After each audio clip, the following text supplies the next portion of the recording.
주일은 주님의 날입니다. The Lord's Day. 우리의 날이 아니라 주님의 날. 그러잖아요. The Lord's Day. 그리고 주일이라 그러잖아요. 오늘의 날의 주인공은 주님이신 줄 믿습니다. 우리가 주님의 주권을 인정하면서 예배드리는 여러분 모두가 복된 하나님의 아들, 딸들인 줄 믿습니다. 이 귀한 예배를 통해서 하나님께서는 영광을 받으시고 우리 사랑하는 성도 여러분은 모두가 치유도 일어나고 또 위로도 얻으시고 새 힘을 얻으셔서 우리 한 주간 살아가는데 또 이 어두운 세상 승리하시기를 축원합니다. 제가 지난 한 주간을 지나면서 우리 참 40년 전에 배웠던 우리 물리학 시간에 배웠던 케이오스의 이론, 카오스라고 우리가 한국말로 하는데 카오스의 이론이 자꾸 생각이 났어요. 케이오스 테오리라고 얘기를 하는데 이거는 혼돈의 법칙이라고 이야기하기도 합니다. 이 자연계에는, 자연 현상 속에는 혼돈의 법칙이 있다는 거예요. 그러면서 우리 물리학 선생님께서, 물리학 교수께서 그 혼돈의 법칙을 아주 쉽게 볼 수 있도록 여러분에게 알려주겠습니다 하면서 그분이 담배를 피지 않는 분인데 그날은 담배를 갖고 오셨어요. 담배불을 붙여가지고 이렇게 놓으니까 연기가 쭉 올라가더니 어느 선에서는 이 연기가 흩어지기 시작하는 거예요. 이 혼란하는 거, 다 이렇게 흩어져서 사라지는 거예요. 그런데 쭉 올라갈 때까지는 굉장히 이게 뭐라 그럴까요? 규칙이 있는 것처럼 보이지만은 어느 선에 올라가서는 다 흩어져 버립니다. 여러분들이 쉽게 생각할 때 그 모기향을 피시는 분들, 모기향을 폈던 걸 기억이 나시죠? 모기향을 펴놓으면 연기가 쭉 올라가다가 어느 선에는 흐트러진다는 거예요. 그게 바로 케이오스의 법칙이라는 거죠. 그런데 이렇게 혼란스러운 것 같은데 결국은 그것이 자연의 질서를 잡는다는 거예요. 혼란 속에도 자연의 놀라운 질서가 있다는 거예요. 제가 왜 지난 한 주간 동안 그런 생각을 했냐면 이거 가스값이 이제는 6불을 넘어도 7불을 갑니다. 또 세계 각자의 정치적인 너무나 혼란이 있어요. 일본에서는 계속 지진이 일어납니다. 화산이 폭발합니다. 수많은 이런 일들이 계속해서 일어나고 자연 환경은 계속 바뀌고 있고 또 이런 속에서 세상이 너무나 혼돈과 공허 속에 깊은 어둠 속에 들어가고 있는 건 아닌가. 우리가 어떻게 이런 혼돈 속에서 살아가야 되는가 많은 사람들이 걱정을 합니다. 그런데 말씀을 묵상하면서 기도하면서 느끼는 게 뭐냐. 오늘 목회 수상에도 있었지만 이 혼돈과 공허와 깊은 어둠 속에서 하나님은 우주를 창조하셨다는 거예요. 그러니까 어떤 면에서 새로운 질서, 이 새로운 창조, 새로운 세계의 등장이라는 것은 혼돈과 공허와 어둠을 원형질로 해서 새롭게 창조되는 역사다라고 본다고 하면 우리 하나님의 역사의 주인이시라는 것을 인정한다면 우리가 오늘 이 시대에 이 혼돈스러운 세상 속에서 우리가 흔들리지 아니하고 정말 잠잠히 하나님의 큰 새로운 역사를 볼 수 있는 거 아닌가라는 생각을 하면서 마음에 안정을 갖게 되고 오히려 이러한 때에 우리 크리스찬들이 어떻게 살아야 빛이 되고 어떻게 살아야 소금이 되는가라는 생각을 하면서 기도를 하게 된 겁니다. 또 하나의 방법은 이렇게 엄청난 세상이 복잡하게 돌아갈 때는 우리가 내 뜻대로 무엇을 하기보다는 우리는 조용히 앉아서 큰 스승들의 가르침을 조용히 받아볼 필요가 있지 않겠는가라는 생각을 하게 되는 겁니다. 우리나라의 큰 지성이시고 큰 스승이셨던 이어령 교수께서 지난 2월 26일 날 만 84세 하고 한 달이 좀 넘게 사시다가 세상을 떠나셨는데, 우리 김지수 작가라는 분과 마지막 인터뷰를 하셨어요.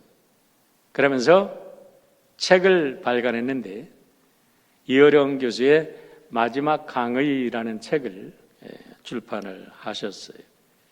그 책에 대해서 우리 이어령 교수께서 직접 소개를 한 조그만 영상이 있는데 하나 보실까요? 한번 보시겠습니다.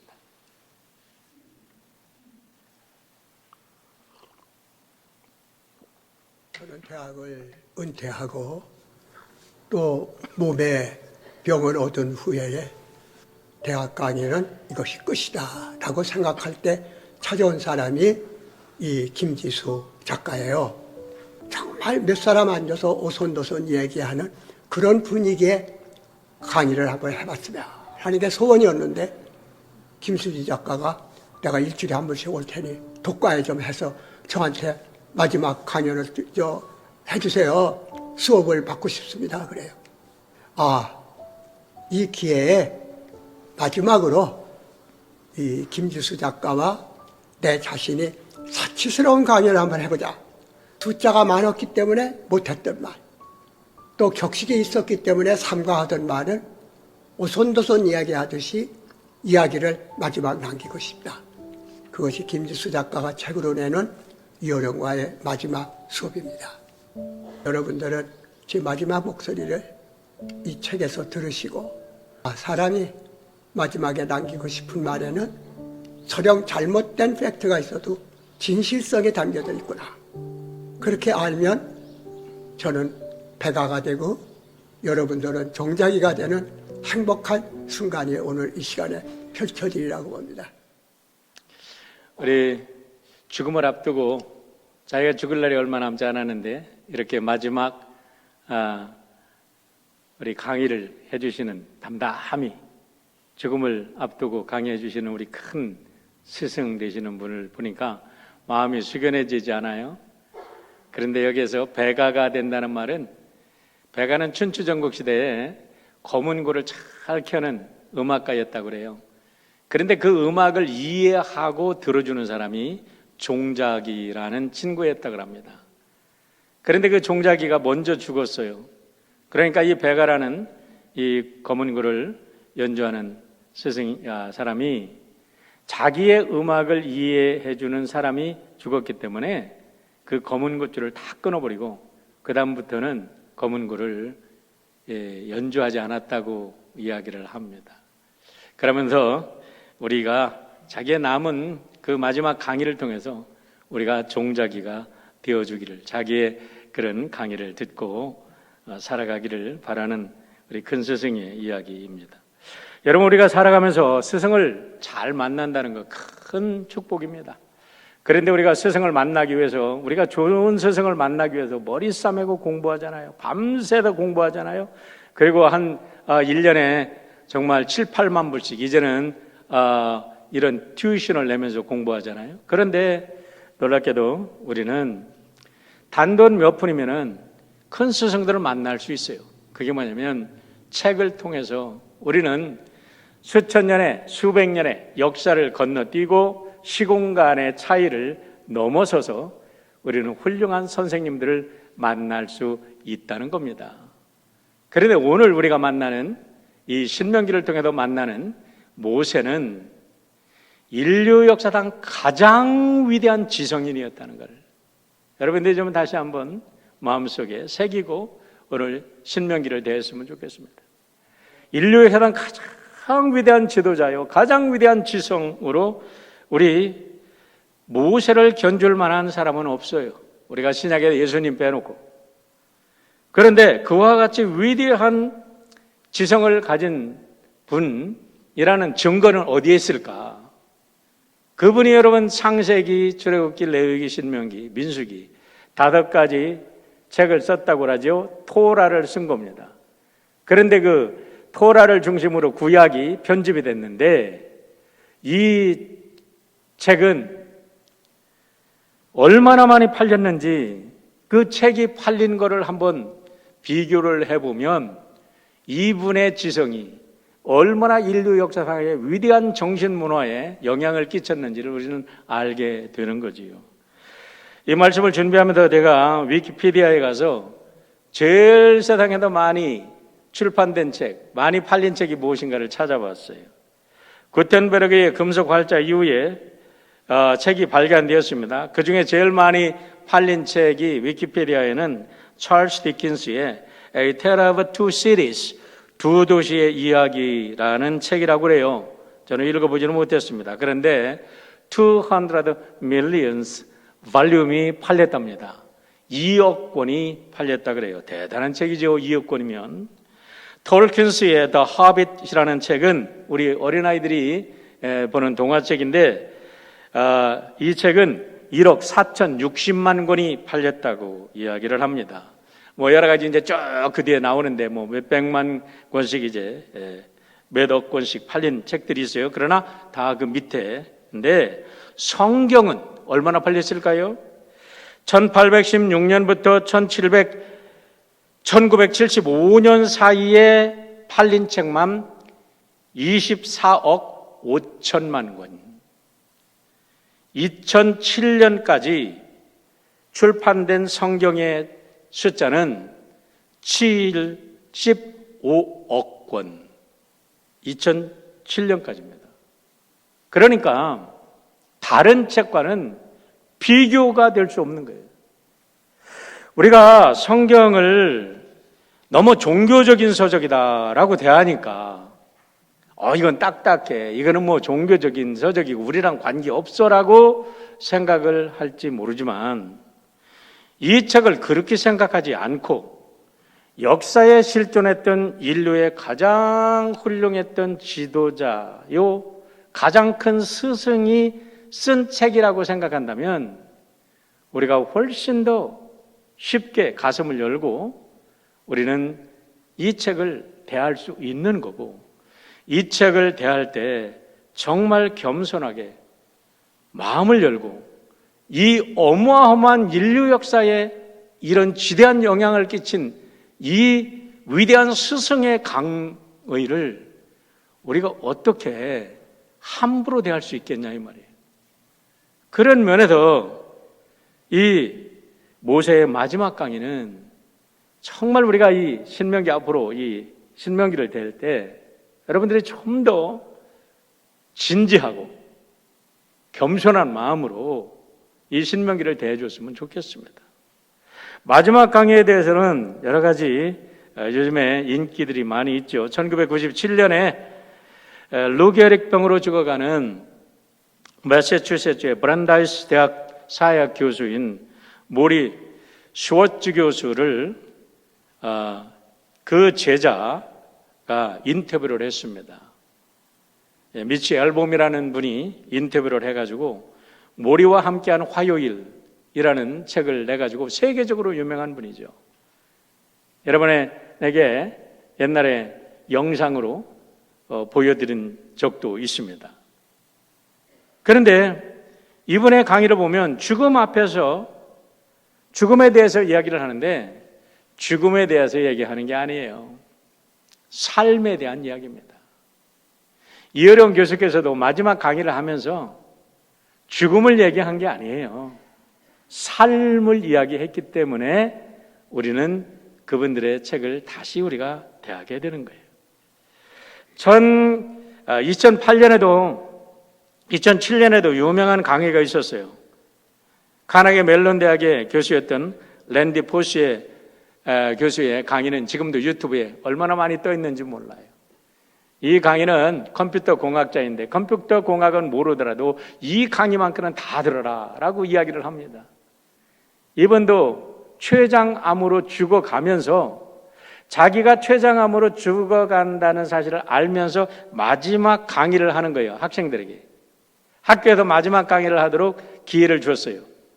그래도 2007년 9월 18일 날 마지막 강의를 하는데 그 강의의 제목은 뭐냐면 어린 시절의 꿈을 이루는 방법이었어요. 그런데 그 강의의 핵심은 뭐냐면 장벽이라는 것은 꿈을 가진 사람과 꿈을 갖지 못한 사람을 나누는 기준일 뿐이다라고 이야기를 하는 겁니다. 여러분, 많은 사람들이 살아가면서 늘 장벽에 만나고 어려움에 만나고 고난에 직면한다고 이야기합니다. 그런데 거기에서 장벽에 만나서 쓰러지는 사람은 꿈이 없는 사람이고, 꿈이 있는 사람은 장벽을 장벽으로 생각하지 않고 장애물을 장애물로 생각하지 않고 오히려 디딤돌로 생각해서 더 위대한 꿈을 이루고 새로운 역사를 창조해내는 사람들이라는 것이 랜디 포시 교수의 여러분 강의의 핵심인 줄 믿으시기를 바랍니다. 믿을 것도 없죠. 그분의 강의의 내용이에요. 그런데 이와 같은 모든 죽어가는 사람들의 이야기 중에서 압권이 뭐냐? 지금 말한 신명기라는 거예요. 여러분, 신명기는 지금부터 3,400년 전에 쓰여진 책입니다. 그럼에도 불구하고 오늘까지 모세 오경의 토라는 수많은 사람들에게, 아까도 말씀드렸지만은 어마어마한 이런 사람들에게 세계의 모든 정신사에 영향을 끼친 이런 위대한 가르침이 되고 있다는 사실입니다. 오늘 우리는 그의 가르침을 보면서 오늘 우리들에게 주는 인생의 교훈이 무엇인가를 찾아보려고 해요. 4장 1절의 말씀을 보시길 바랍니다. 이스라엘아, 이제 내가 너희에게 가르치는 규례와 법도를 듣고 준행하라. 그리하면 너희가 살 것이요 너희의 조상의 하나님 여호와께서 너희에게 주시는 땅으로 들어가서 그것을 얻게 되리라 라고 말합니다.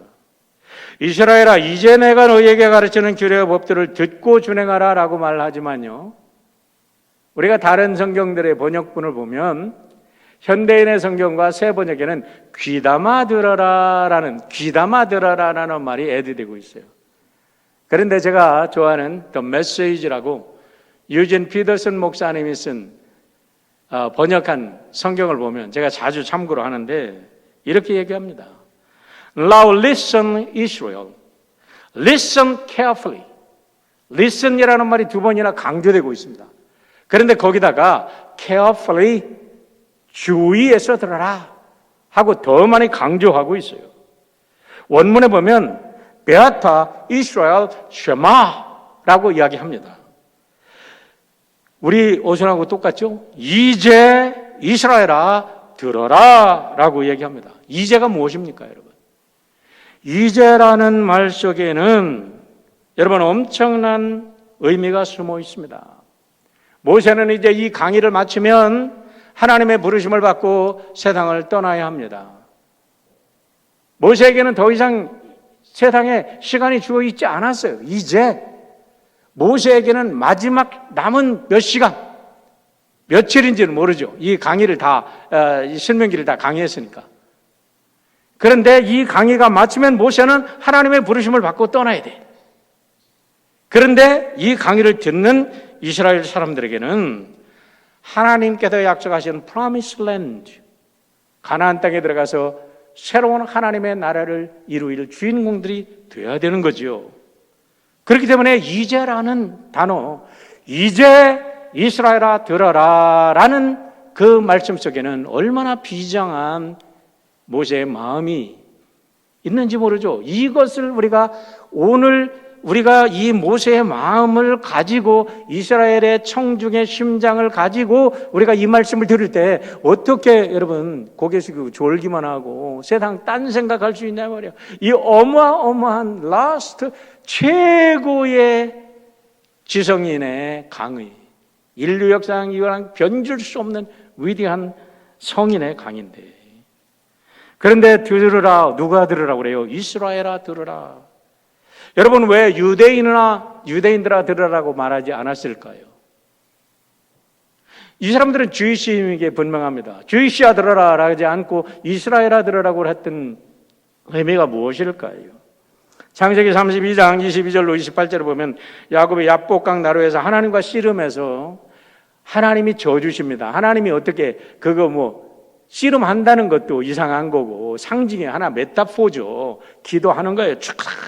하고 기도하는 거예요. 하나님 나 축복 주세요. 하나님 축복 주시지 않으면 나 죽겠습니다. 형이 나 지금 400명의 군사를 데리고 나 죽이려고 온답니다. 하나님 어떡합니까?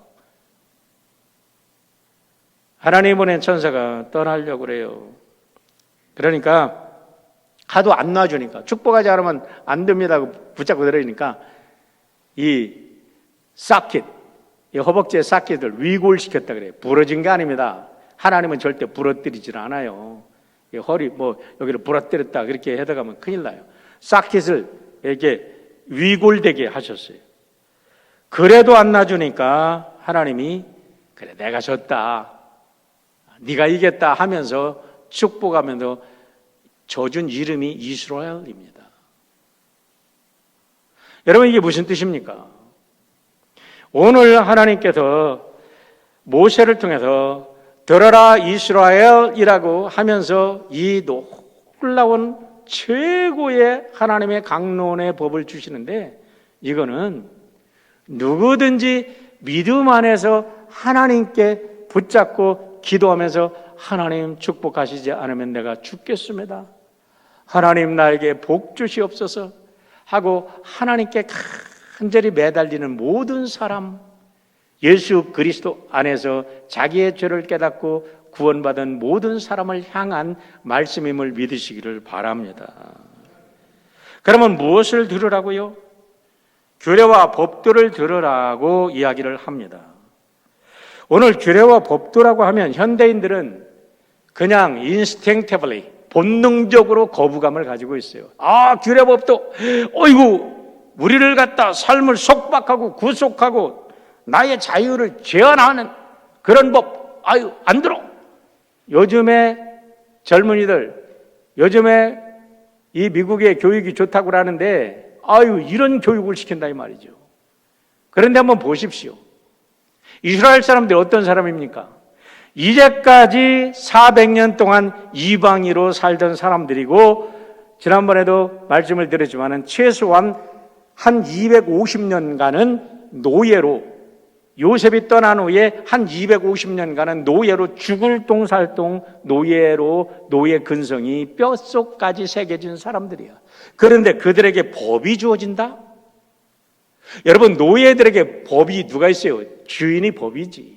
노예들에게는 어떠한 법이 있어도 그 법의 보호를 받을 수 없는 사람들이 노예입니다. 주인 맘대로 하는 거예요. 그런데 그 노예들을 하나님께서 애굽에서 데리고 나와서 법을 주신다는 겁니다. 법도 어떤 법입니까? 하나님의 법을 주신다는 겁니다. 어떤 법입니까? 인류 최고의 법을 주신다는 거예요. 여기서 우리가 알아야 될 게 있습니다, 여러분. 미국 시민권자가 되면서 받는 최고의 혜택이 무엇입니까, 여러분? 신분의 변화입니다. 미국의 시민이라는 신분의 변화가 우리들에게 주는 법, 우리들에게 주는 혜택이 뭐예요? 미국의 헌법에 보장된 모든 보호를 받게 된다는 사실이에요. 믿습니까? 여러분, 내가 미국이 시민권이 됐는데 난 아무런 혜택도 없어, 그렇게 생각하지 마세요. 미국의 시민이 되는 이상 여러분들은 더 이상 한국법에 저촉이 되지 않습니다. 여러분들은 미국의 헌법이 보장하는 모든 보호를 받게 되어 있는 겁니다. 보세요. 2018년 5월 10일 날 북한에 억류됐던 미국인 3명이 풀려났습니다. 그때 앤드루 공군기지에 밤인데 트럼프 대통령과 펜스 부통령과 강요들이 전부 다 나가서 그 미국인을 맞이했습니다. 그런데 그 미국인의 이름은 김동철, 김상덕, 김학송이라는 한국계 미국인들이었어요. 그런데요, 미국 시민권을 가졌다는 그 한 가지, 미국인이라는 것 때문에 그들을 구출하기 위해서 미국에서 특사를 파견하고 미국에서 계속해서 그들과 네고시에이션을 하고, 그들이 미국으로 도착하는 날 대통령과 강요들이 나가서 그들을 맞이했다는 겁니다. 왜요? 미국의 시민권자이기 때문에. 우리가 하나님의 법도 마찬가지입니다, 여러분. 내가 예수 그리스도 안에서 거듭난 것 무슨 뭐 의미가 있습니까? 나는 아무것도 아닙니다. 그럴지 모르지만 여러분들이 예수 그리스도 안에서 진정으로 거듭난 여러분들이라면 우리 하나님께서 하나님의 법과 율례로 하늘의 천군 천사로 여러분을 보호하시고 케어하시고 축복하심을 믿으시기를 바랍니다. 이것이 법을 지키는 거예요. 여러분, 우리가 미국에 와서 택시를 냅니다. 이거 택시 내기 아까워. 나는 뭐 하기 아까워. 내가 하는 의무라는 것은 사실 세발의 피입니다. 그러나 내가 내는 택시 때문에, 그 조그만 것 때문에 미국의 헌법에 보장하는 모든 특권을 내가 누리고 있다는 사실을 한 번이라도 생각해 봤습니까, 여러분? 성경에 있는 내가 예수 그리스도를 믿고 죄에서 구원받은 그 한 것 때문에 내가 하나님께서 약속하신 그 성경의 그 헌법에, 하나님의 그 법전 속에, 하나님의 말씀 속에 있는 모든 축복을 누리고 있음을 믿는 여러분 되시길 축원합니다. 그런데 하나님의 법률과 율법이 뭐예요? 우리는 흔히 10계명과 613조에 되는 그 딱딱한 법률이라고 생각합니다. 그런데 여러분 보세요. 그게로 끝나는 게 아니라 하나님께서 내리신 법률에는 그 뒤에 더 중요한 법이 있어. 그 더 중요한 법이 뭐냐면 성막법과 예배법이라는 거예요. 성막과 예배. 보세요. 출애굽기는 1장부터 40장으로 구성되어 있는데 1장부터 19장까지는 이스라엘 백성들이 애굽에서 나와서 시내산에 정착하는 내용입니다. 20장부터 40장까지의 모든 내용은요, 성막을 짓고 예배를 드리는 법을 기록하고 있습니다. 레위기는 1장부터 27장까지 전체가 하나님께 어떻게 예배를 드릴 것인가 하는 예배에 대한 얘기, 성전을 어떻게 섬길 것인가에 대한 성막법입니다. 민수기는 광야에서 이스라엘 백성들이 살아갔다는 그 혹독한 이야기를 기록하고 있는데, 신명기는 이렇게 출애굽기, 레위기, 민수기에 흩어져 있는 모든 법을 디오트라라는 말은 the second, repeat, 반복한다는 소리예요. 넘이라는 것은 law, logos, 법을 갖다가 반복했다는 거예요. 거기에 흩어져 있는 모든 법을 반복했다는 거예요. 그러니까 이 반복해서 묶어놓은 것이 뭐냐? 신명기 이제 강의를 계속해서 나가겠지만 10계명, 그 다음에 나머지의 모든 것은 성막과 예배에 대한 규례에서 정착이 되고 있다는 겁니다. 다시 말하면 여러분, 법을 왜 만들었을까요? 저 독재자의 나라들, 잘못된 공산주의 나라는 몇몇 독재자들을 위해서 법이 만들어진 겁니다. 민주사회에서는 왜 법이 만들어졌을까요? 모든 사람들이 더불어 잘 살기 위해서 법이 만들어진 줄 믿으시길 바랍니다. 하나님의 법도 마찬가지예요. 우리를 속박하는 법이 아닙니다. 하나님의 율례와 규례는 이 온 인류 모든 사람들이 하나님께 구원받고 하나님 안에서 행복하라고 만들어진 규례와 법도인 줄 믿으시길 바랍니다. 그러니까 이 규례와 법도가 얼마나 귀중한 거예요. 그래서 예수님께서는 이 율법이 1.1획도 없어지지 아니하고 다 성취되리라고 말씀하신 거예요. 그렇게 귀한 거예요. 우리가 바울 사도의 신학을 잘못 해석을 해가지고 율법은 뭐 잘못된 거라고 하는데, 그건 바울 사도의 신학을 완전히 잘못 해석하는 거예요.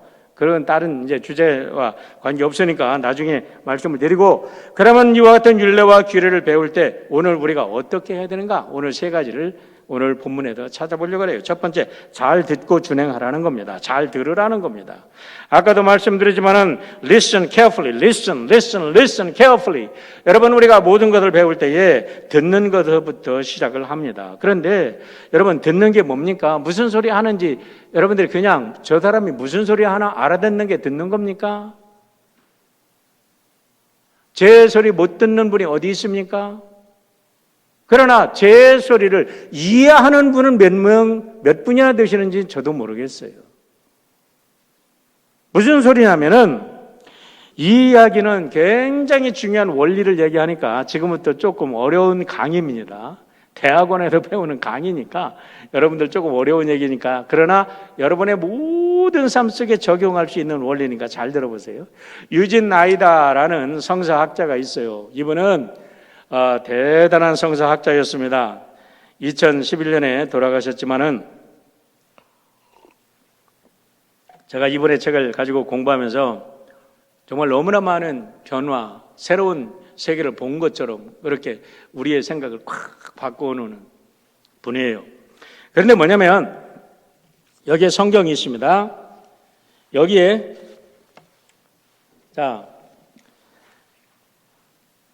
성경이 있고 여기에 우리가 있습니다. 그런데 이 성경을 내가 해석을 할 때는 성경과 나 사이에는, 아브라함부터 나 사이에 몇 년의 차이가 있나요? 6,000년의 차이가 있습니다. 6,000년의 시간의 차이가 있고 공간의 차이가 있고 사회의, 문화의, 정치의 모든 개인의 어마어마한 차이가 있는 거예요. 다윗과의 몇 년 차이가 있어요? 3,000년의 차이가 있어요. 그러니까 성경이라는 것은 아무나 읽어서 아무렇게나 해석이 되는 게 아닙니다. 성경을 제대로 읽으려면 이 사이에 있는 시공간에 있는 모든 노이즈라고 얘기를 하는데 잡음을 제거해야 되는 겁니다. 목사들의 역할이 뭡니까? 하나님의 말씀을 하나님 말씀대로 그대로 전해야 되는데 이 속에 너무나 많은 잡음이 있고 노이즈가 있다는 거예요. 사회적, 문화적 모든 그 인간의 개인적 관점에다 보는 관점이 다 다르고 사람들은 죄인이기 때문에 전부 다 상처를 받고 있어. 그럼 이 상처를 받은 사람이 말씀을 잘 듣기 위해서는 이 상처를 치유해 줘야 돼. 마음이 깨끗해지고 상처가 치유되고 이 사람이 눈이 밝아지면 그때 하나님의 말씀이 보이게 되는데, 하나님의 말씀이 보여주고 듣게 되는데, 이 관계 속에서도 역사와 문화와 모든 사회적 디퍼런스가 있으면 그거를 해석해서 듣게 해주는 거예요. 연결시켜주는 거. 이게 목사의 책임이에요. 이게 신학자의 책임인 거죠. 여러분, 이것이 우리들의 개인으로만 개인적으로도 생각해 보세요. 왜 우리가 남편과 아내가 그렇게 여러분 대화가 안 됩니까? 남편과 아내가 20살, 30살, 요즘에는 자꾸 결혼 정령이 늦어지는데 35살, 이렇게 오랫동안 디프런한 가정 백그라운드에서 디프런한 생각을 하고 이때까지 다른 환경 속에서 자랐어. 그런데 결혼을 했어. 결혼했다고 해도 당장에 여러분 서로 커뮤니케이션이 됩니까? 커뮤니케이션 하려니까 너무나 많은 노이즈가 있는 거야. 저는 제 아내 너무 사랑했어요. 제가요, 아내한테 아이고 잘 보이려고요, 월급부터 하면 막 다 선물 다 해줬어. 좋은 옷만 보이면 다 사주고 말이야. 아유, 우리 장인어른한테 잘 보이려고 막 별짓 다 했어. 그런데 결혼하고 나서 10년 동안 막 머리 터지게 싸웠어. 왜냐면 우리의 살아온 배경과 생각하는 게 너무나 다르고 그 안에 노이즈가 너무 많은 거예요. 그런다고 여러분 노이즈 많았다고 여러분 헤어집니까? 그게 아니잖아요. 요즘에는요, 제 아내 때문에 살아요. 야, 너 그냥 이뻐 그냥. 그런데 왜? 노이즈를 제거했기 때문에. 노이즈를 제거했기 때문에. 성경도 마찬가지고 우리가 인간과의 관계도 마찬가지고 요즘에 들어와서 이런 생각을 합니다. 저분하고는 내가 대화가 잘 안 되는데 저분이 나빠서가 아니라는 거예요. 저분이 틀려서가 아니라는 거예요. 저분과 나 사이에 있는 노이즈는 무엇일까를 생각하는 거예요. 그러면 여러분 인간관계가 해결되는 겁니다. 그 노이즈를 생각하지 않고서 괜히 애엄한 사람 잡으면 안 된다는 거죠. 예를 들어서 지난번에 설교하신 우리 김영원 감독께서 이명웅 씨가 어느 60대 노부부의 이야기, 나는 이거 가사 제목도 이거 봐야 알아요. 그런데 이 노래를 불러가지고 3천만 명을 울렸다며. 거기는 3천만 명을 울릴 수 있는 아이소몰프라는 동령 공통 분모가 있는 거예요. 이거는 아이소몰프라는 얘기는 동형 구조라고 얘기도 하고, 이 화학에서는 동형 구조라고도 얘기도 하고, 수학에서는 동형 사상, 아이소몰픽 해가지고 동형의 이 굉장히 중요한 개념입니다. 동형 사상의 개념인데, 수학을 연구하는 사람들에게서 너무나 중요한 개념인데, 이 아이소몰프가 없으면 언어가 대화가 안 된다는 겁니다. 예를 들어서 서성훈 씨가 진행하는 좋은 세상 만들기 장수 퀴즈가 있는데요. 할머니, 할아버지가 나와도 퀴즈를 맞추는 거예요. 근데 할아버지한테 이제 퀴즈를 던져준 게 뭐냐면, 여러분 다 아는 얘기입니다. 천생연분이라는 단어를 이제 맞추는 거야. 할아버지가 딱 보여준 거야. 할아버지한테 보여주고 할머니가 맞추는 거야. 야, 이거 뭐 얼마나 쉬워. 까짓 거 쉽겠다. 할아버지는 생각했어요. 그러면서 당신과 나 사이를 뭐라 그러지? 그래 할머니가 한참 고민하다가 왼수. 할아버지가 너무 당황해서 그거 말고 내자. 그러니까 평생 왼수. 그러더라는 거예요. 아이소몰프가 하나도 통하지 않는 거잖아요. 평생을 살았는데 왜 여러분 대화가 없습니까? 서로의 아이소몰프를 찾으려고 노력하지 않았고, 서로의 관계 속에 있는 노이즈를 제거하지 않았다는 겁니다. 여러분, 하나님의 말씀을 듣는 때도 하나님의 말씀이 잘못된 게 아니야. 이거는 너무나 귀한 축복의 말씀인데, 내가 하나님의 말씀을 들으려고 하는 내 안의 상처와 내 안에 너무나 많은 노이즈를 제거하려고는 안 한다는 거죠. 이 제거하는 게 회개고, 제거하려고 하는 노력이 기도입니다. 그래서 시편의 3분의 2는 라멘테이션, 애가라고 이야기를 하는 거예요. 시편은 150편으로 되어 있는데 거의 100편을 보면요, 너무나 고통스러운 고통들이에요. 하나님, 너무나 안타깝습니다. 나를 살려주세요.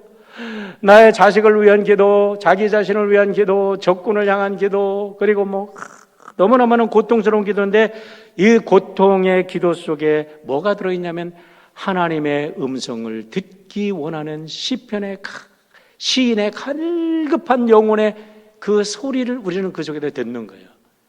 하나님의 소리를 들을 때에 그들은 모든 적군이, 모든 걸 와도 하나님은 나의 요새시오, 하나님은 나의 반석이시오, 하나님은 나의 피난처가 되십니다. 나는 모든 걸 할 수 있습니다. 할렐루야. 이렇게 부르짖을 수 있었던 줄 믿습니다. 그렇게 부르짖을 수 있었던 때는 하나님의 음성을 들은 거예요. 그런지 그렇지 못하고서 고통스러웠던 건 하나님의 말씀을 듣지 못한 거죠. 그런데 듣기만 하면 뭐합니까? 듣고서 행하라는 거예요. 듣고서 행하라는 말씀이 뭐냐? 제가 지난주 수요일 날 새벽기도 때 뉴저지 리즈우드의 안성훈 목사님의 설교를 들으면서 그날 참 많이 은혜를 받았어요. 그분이 여러분들 은혜 받은 게 다 다르시겠죠. 그런데 연에 대해서 얘기를 했어요. 자기가 존경하는 목사님이 연을 만드는 걸 참 좋아하셨고 연 날리기를 좋아하는데 연을 날린다 이거야. 그런데 연을 보니까 이 연줄에 단단히 묶여 있으면 연이 훨훨 잘 날아다닌다는 거죠. 그런데 연줄이 끊어지면 연은 얼마나 가도 곤두박질을 친다. 그 얘기를 듣는데 아하, 저거구나. 하나님의 말씀과 규례를 지키는 게 뭐냐? 내 방식대로, 내 의지대로, 내 감정대로가 아니라 나의 모든 것을 하나님의 율법 속에 나를 속박시키는 거다. 붙잡아 매는 거다. 의지적으로, 자의적으로 내가 하나님의 말씀에 나를 붙잡아 매는 게 하나님의 말씀을 순종하는 것인 줄 믿으시기를 바랍니다. 주의를 지켜라. 주일날 가게를 오픈하면 내가 얼마나 버는데, 그런데 하나님의 말씀에 주의를 지켜라. 오케이, 주일날 내가 하나님께 예배드리겠습니다. 11조를 바쳐라. 어이구, 11조를 바치면 어떻게 돼? 이거 말이야, 계산해 보니까 아이들 학교도 보내야 되는데, 이거 렌트비가 안 되는데, 이거 종업원 월급도 줘야 되는데, 도저히 차산지석이 안 맞아. 내 계산 갖고 안 돼. 그러니까 안 되는 거지. 그런데 하나님의 말씀이 하니까 오케이, 하나님의 말씀에 내가 응답하겠습니다. 하나님의 말씀에 나를 얽매여 보니까 놀랍게도 하나님이 약속하신 그 축복이 알게 모르게 여러분 쏟아 부어지는 것을 경험한 사람들만이 율법의 맛을 아는 거예요. 오늘 새가족 공부를 했는데 왜 저 사람들이 교회를 저렇게 섬기고 있나 그 맛을 나도 알고 싶다고 우리 새가족 한 분이 얘기를 하는데, 여러분 그 맛을 알기 위해서는 수영을 하고 싶어도 수영의 그 멋진 서핑을 타기 위해서는 바닷속으로 들어가서 연습을 해야 되지, 우리가 하나님의 율법을 지키는 그 속에 나를 얽어매고 나면은 그 하나님의 축복을 경험하게 된다는 거예요. 그래도 여기도 두 번째에 오늘 주제가 나옵니다. 뭐냐면 하나님의 말씀을 가감하지 말라는 것, 다시 말하면 취사 선택하지 말라는 겁니다. 2절에 보세요. 내가 너희에게 명령하는 말을 너희는 가감하지 말고 내가 너희에게 내리는 너희 하나님의 명령을 지키라. 가감하지 말라. 취사 선택하지 말라는 거예요.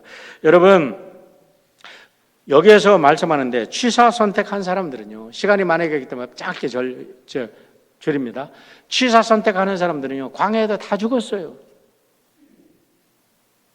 그런데 그 광야에서 하루에 1,500톤의 음식이 필요하고 하루에 110만 갤런의 물이 필요하고 4,000톤의 땔감이 필요해. 하루에 양. 그리고 가축이 먹을 음식은 계산 안 했어. 가축이 먹을 물은 계산 안 했어. 그런데 헤아릴 수 없는 가축이 있어. 그런데 이 사람들을 40년 동안 아무것도 없는 광야에서 먹이고 살린 비결이 어디에 있냐? 하나님의 말씀에 붙잡힌 데서, 하나님의 말씀을 순종한 데서 나온 줄 믿으시기를 축원합니다. 그래서 하나님의 말씀을 가감하지 말고 믿으라는 거예요. 7절에 보세요, 여러분. 우리 하나님 여호와께도 우리가 그에게 기도할 때마다 우리에게 가까이 하심 같이 그 신이 가까이 함을 얻은 큰 나라가 어디 있느냐?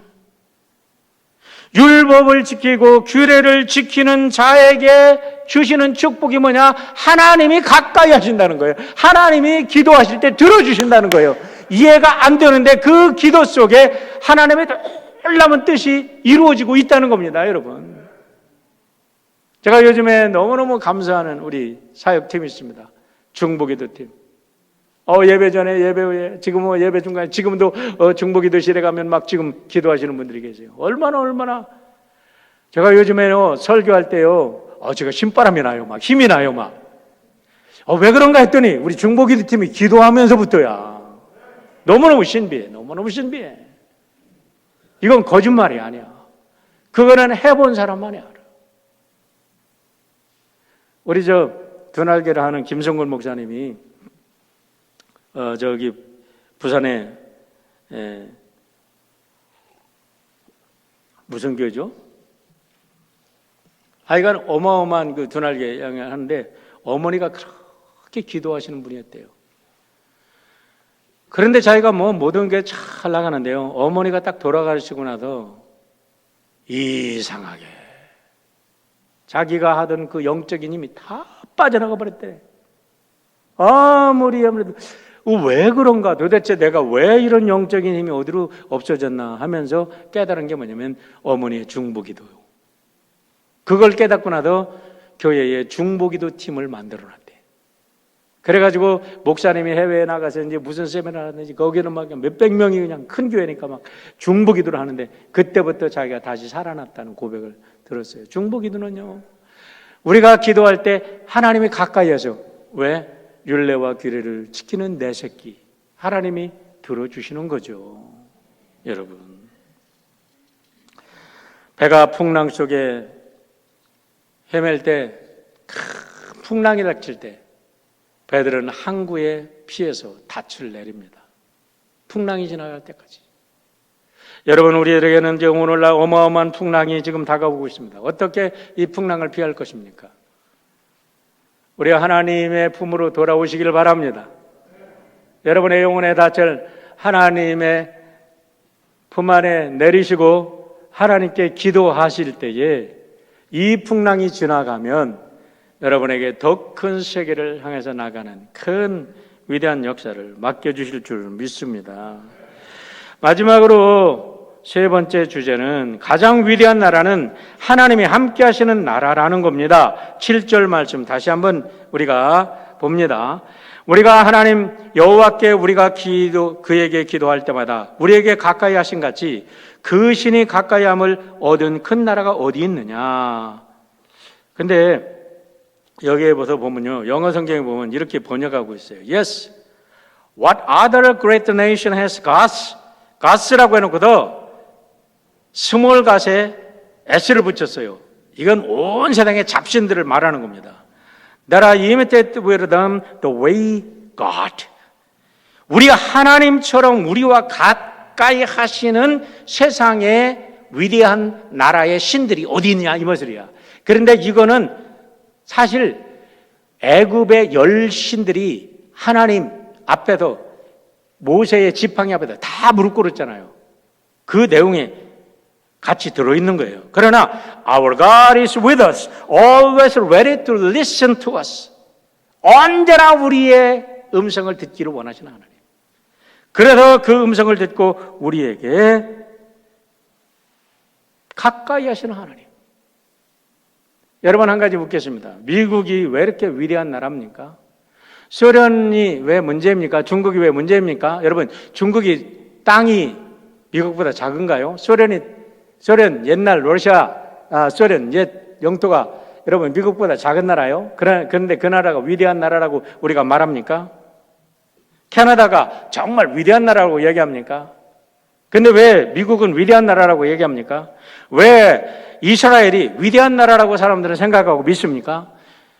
이스라엘은요 2만 제곱킬로미터 밖에 되지 않습니다. 뉴저지 크기랍니다. 한국 남한의 5분의 1 크기입니다.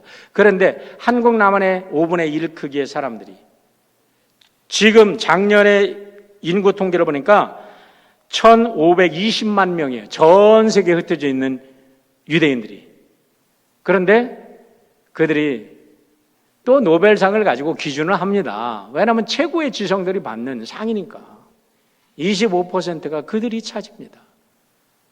미국을 움직이고 세계 경제를 움직이는 사람들이 여러분 유대인들이에요. 개인이 뛰어납니까? 나라가 뛰어납니까? 아무리 분석을 해도 뛰어난 이유는 하나님의 언약대로 하나님의 말씀에 언약이 믿고 살아가기 때문에 하나님의 축복이 있기 때문에 그런 줄 믿으시길 바랍니다. 시간이 좀 많이 갔는데요. 1부 때는 제가 새가족 교육 때문에 못 보여드린 영상을 여러분들에게 1분만 보여드리겠습니다. 이것이 유대인들의 힘입니다. 이 영상 여러분들 이미 보셨을 줄 압니다. 1분만 보여드립니다. 토요일 밤 뉴욕의 야경은 눈부시다. 거리는 한 주간의 피로를 달래기 위해 나온 사람들로 북적였다. 같은 시각 뉴욕의 한 유태인 예배당.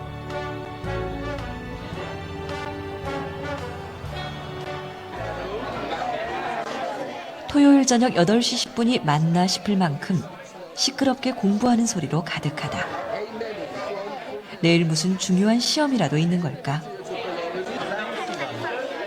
아버지와 아들이 짝을 지어 이토록 열심히 공부하는 것은 바로 탈무드. 아이들의 표정이 얼마나 진지한지 하버드 대학의 공부벌레들도 깜짝 놀랄 만한 학구열이다. Every Saturday night we get together, Shabbos night we get together and have a program to learn with the kids. It's a kind of bonding. I do it every day almost. What is it good for? For my brothers, it's good because they get to review every Saturday night. Usually on Sunday there's tests, or so they get to review and they like it, so it helps the learning. 매주 토요일 저녁에 공부하는 게 좋다니 이게 어디 아이들 입에서 나올 만한 소린가? 그런데 이 탈무드에 대한 유태인들의 열의는 대단했다. If I don't educate the children, who's going to educate my children? We want to give over this value to the children. You know what's going on in the world. You know the problems. And if we don't teach them, they're going to pick it off the street. 여러분, 이 랍비의 말이 얼마나 도전이 되는지 몰라요. 우리 아이들 우리가 안 가르치면 누가 가르칩니까? 걔들이 거리에서 아무거나 배울 것입니다. 여기에서 여러분 특징이 뭐죠? 야, 너에게 그 화려한 거리에도 토요일 날 밤에 아이들이 모여서 공부한다는 거예요. 그래 더 놀라운 사실은 이 아이들의 공부가 아버지, 할아버지가 그들을 가르친다는 거예요. 제가 우리 교회 학교 선생님들을 무시하는 게 아니고 우리 전도사님들을 결코 무시하는 게 아닙니다. 그러나 항상 제 마음속에 이거는 아니다라는 생각을 갖고 있어요. 누가 어떻게 저런 유대인들과 우리 젊은이들이 아직도 인생관이 콱 되지 않고 인생의 어떤 그 깊은 경험과 뭐가 되지 않은 아이들이 영어만 된다고 재미있게 무슨 아이들이 그냥 많이 모인다고 재미만 펀하게 만든다고 교육입니까?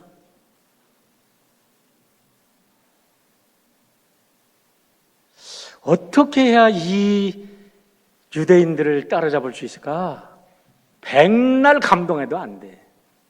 이 시스템을 바꾸고 우리가 우리의 아이들에게 혼을 심어주고 우리가 어른들이 제가 60 넘으니까 겨우 철드는 것 같은데 이제 이런 생각을 가지고 이거를 우리 아이들에게 넣어주면 얼마나 좋을까 하는 이 안타까움.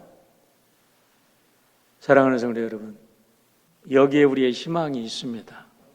하나님의 율법에 희망이 있습니다. 하나님의 교회에 희망이 있습니다. 이들은 가정교육이 아닙니다. 세 번째로 볼 것은 합동으로 공동체가 아이들을 길러내고 있다는 거야. 앞으로 우리 교회가 이런 역사에 선구자가 될 수 있기를 축원합니다.